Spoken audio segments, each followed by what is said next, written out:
semmi kedve nincsen semmihez, motivációja a béka feneke alatt. Folyamatosan mások mondják meg neki, hogy mikor mit csináljon, és mire legyen motivált. Összesen annyiból áll az élete, hogy 2 témazáró között valahogy túléljen. De oda jut a húsos fazékhoz, és jó élete lesz, addigra vagy 5-ször kiég. Lehet, hogy ez neked is ismerős valahonnan máshonnan. Hogy miért kell pihenni a téli szünetben? Hát pontosan azért, ami miatt egy felnőtt és teljesen ki van nyúlva a decemberi pörgésben. Egy kamaszról nem is beszélve, akinek lehet, hogy dupla annyit elnyomja a vállát ilyenkor. Belegondoltál már egyébként, hogy a gyereked napi szinten mit csinál végig az iskolában? Hogy föl kell reggel korán, 7:30-tól 2-ig eltartanak az órái, ahol van 7 darab 45 perces meetingje. A meetingek között 10-15 perces szünetek, amit arra használ föl, hogy egyik helyről átvonuljon a másikra, és folyamatosan mások mondják meg neki, hogy mikor mit csináljon, és mire legyen motivált.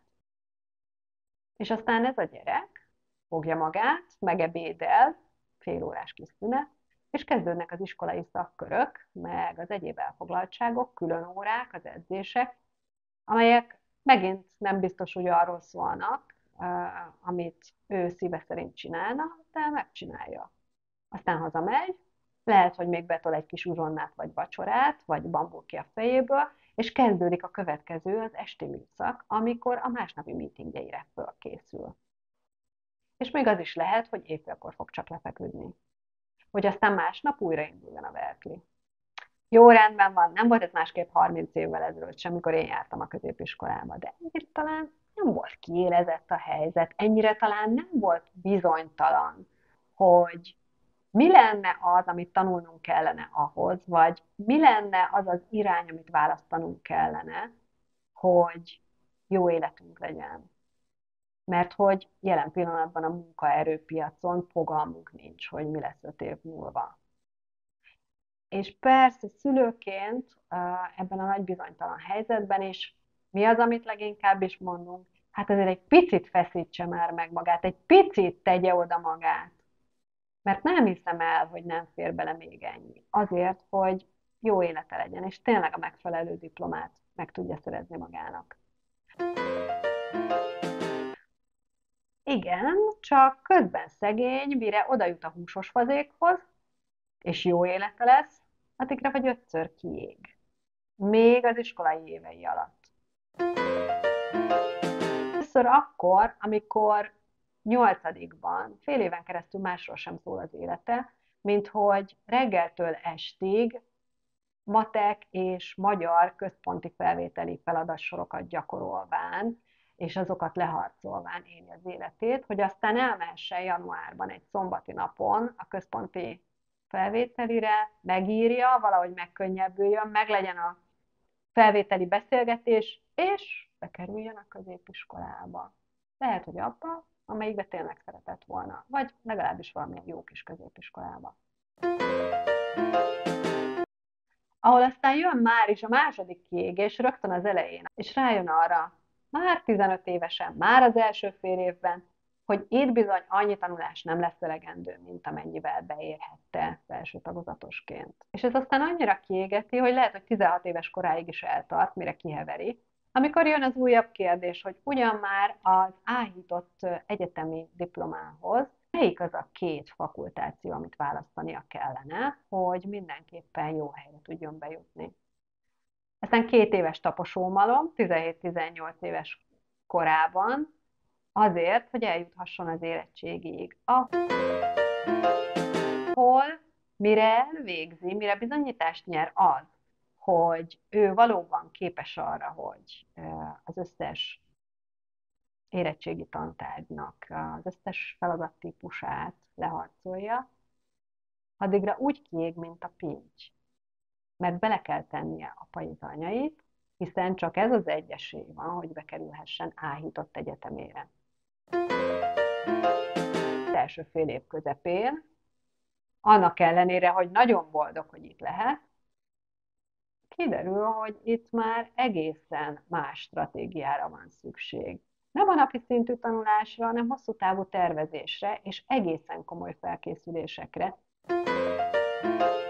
És aztán ötödszörre kiég akkor, amikor a legnagyobb megmérettetéssel kell szembenézni. Meg kell írni a szakdolgozatát, és ott a nagy záróvizsga, amikor a legjobbak előtt kell bebizonyítani azt, hogy ő valóban rátermett arra, hogy hadvezérként elinduljon az élet meghódításának útján. És ott áll a hadvezéri diplomájával, és elkezd nézelődni, hogy milyen is fog ezzel tulajdonképpen kezdeni ebben a cyberűrkorszakban, meg hogy egyébként megérte ez a 17 év.